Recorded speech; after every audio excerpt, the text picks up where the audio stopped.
Hi, I'm Dr. Dave Janda. Welcome back to Operation Freedom Briefings. The goal of these briefings and my weekly radio show is to provide you information the bought-off lamestream fake media will never provide. You can join us on our radio show. Stream it live at davejanda.com every Sunday from 2 to 5 Eastern. In addition, we upload a tremendous amount of public information on our website, and we also have a very reasonably priced 30 cents a day subscription service. Don't have to sign up for a year or 6 months. You can do month to month, $9 a month, where we upload increased content, increased numbers of shows, more information, more content. We're all there for you. Public side, subscription side.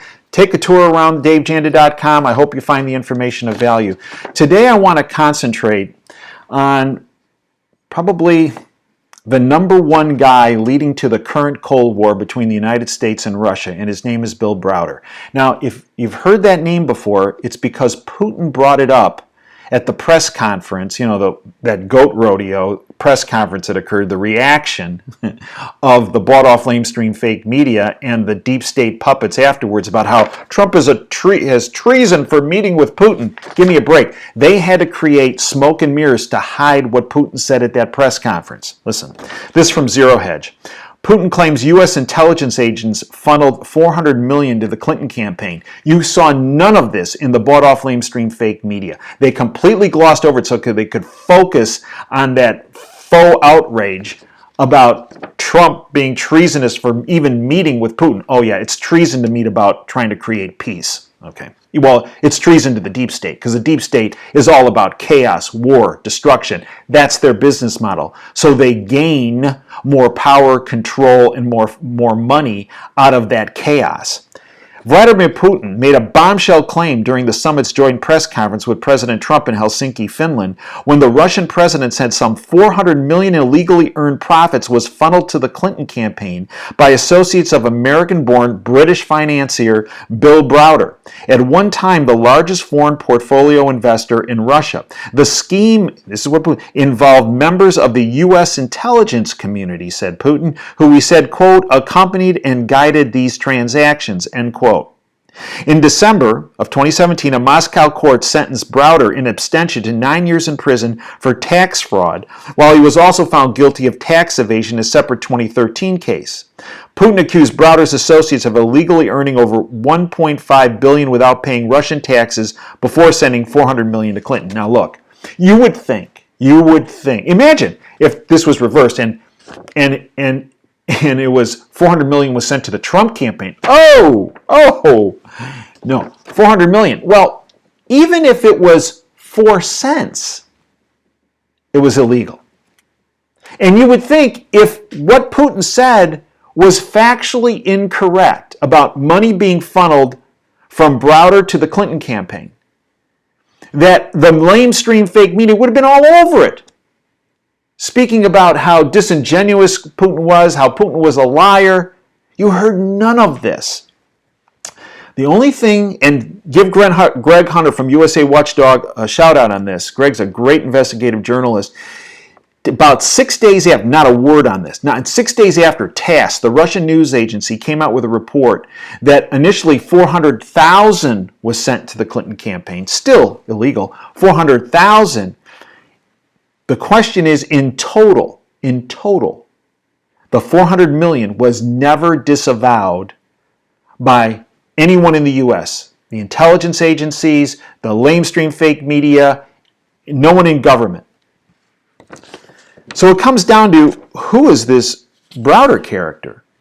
And in addition, if he gave money, was it illegal? Well, I went to the FEC rules, Federal Election Commission, about foreign nationals. Bill Browder was born in America, but he renounced his United States citizenship in 1998. He's a foreign national. He's a British citizen. Campaigns may not solicit or accept contributions from foreign nationals.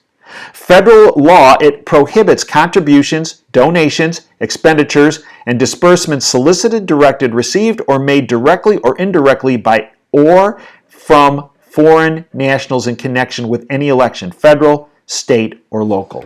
So, campaign accepts money from a foreign national. The foreign national is on the hook, Browder, for criminal activity, and the campaign, in this case, the Clinton campaign. The question is, who is this Bill Browder character? This from Robert Perry, an American journalist, well known.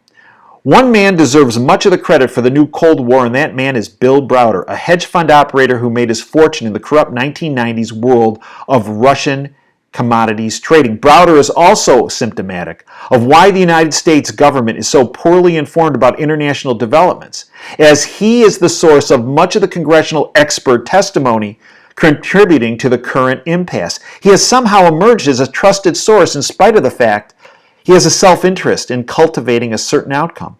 Also ignored is his renunciation of American citizenship in 1998, reportedly to avoid taxes. He is now a British citizen. This from the Millennium Report.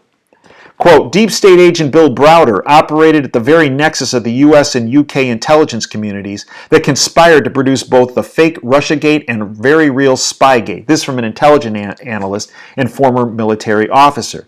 From the Millennium Report, just who is Bill Browder? In a phrase, Bill Browder was one of those furtive American oligarchs whose mission was to steal everything in sight from Russia after the Soviet Union was dissolved. He was a CIA operative whose shell companies were set up as a platform from which to misappropriate Russian wealth however he could. Bill Browder is a uniquely American oligarch sent to Russia by his deep state handlers to fleece that country of all the wealth he could get his hands on. Educated and trained as an attorney and investment banker, he possessed the right skills to fraudulently acquire Russian assets during a period of great economic upheaval and financial hardship. Browder is the guy behind the Magnitsky Act that put sanctions on Russia. Okay, well, was it justified?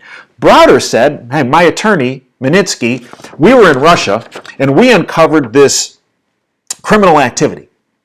And well, I got out of Dodge, but Magnitsky stayed and he got caught, thrown in prison, and they killed him. From the Millennium Report. The centerpiece of Browder's claims against Russia is that his Russian attorney, operative word attorney, Sergei Magnitsky, was killed by Putin's henchmen after he uncovered a massive corruption scheme in Russia.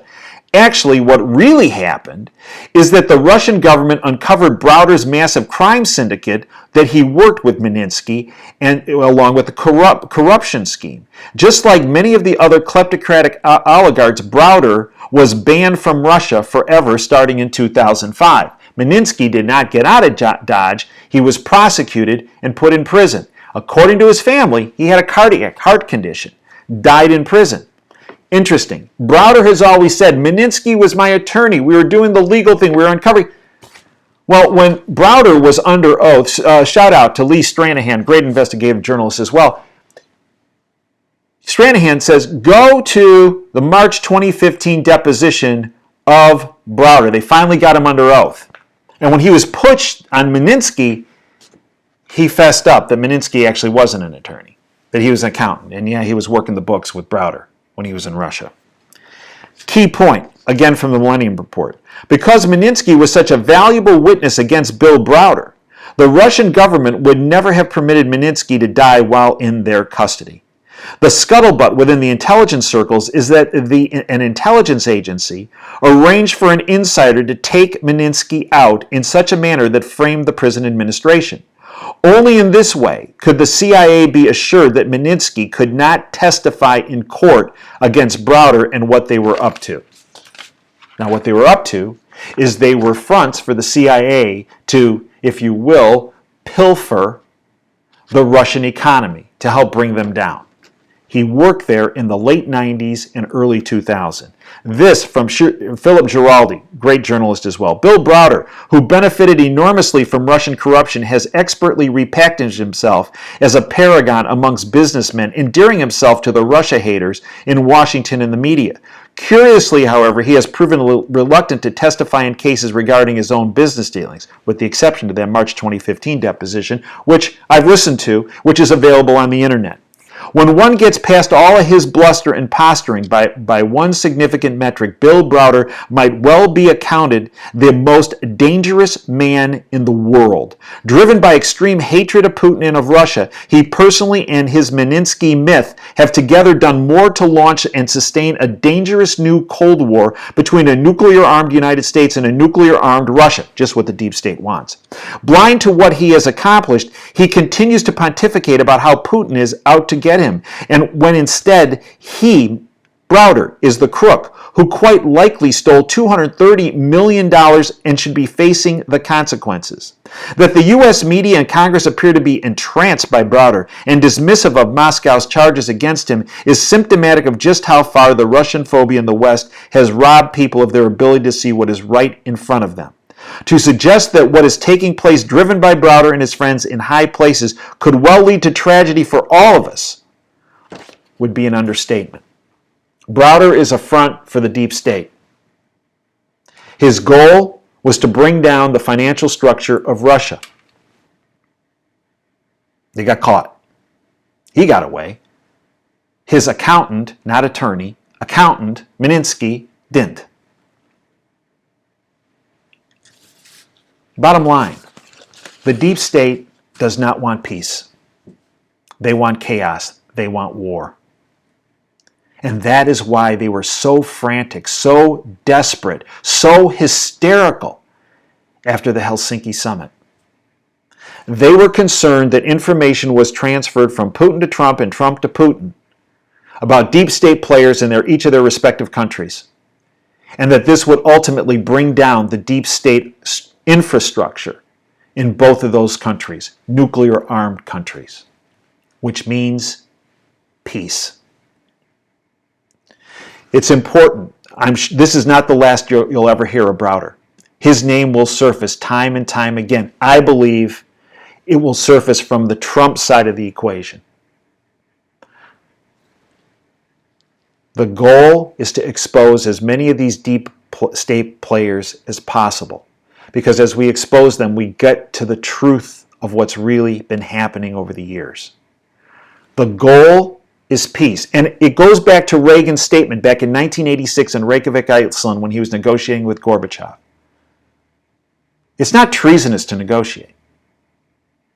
Trust but verify. It is just as important today, in 2018, to implement trust but verify when it comes to Russia as it was in 1986. Please join us at DaveJanda.com. Join us for our radio show every Sunday, 2 to 5 Eastern. Join us on our public site at DaveJanda.com. And again, we're there 30 cents a day on the subscription side for deep dives into issues that you're not going to see in the bought-off lamestream fake media. Until next time, this is Dave Janda signing off. Dream big and dare to fail.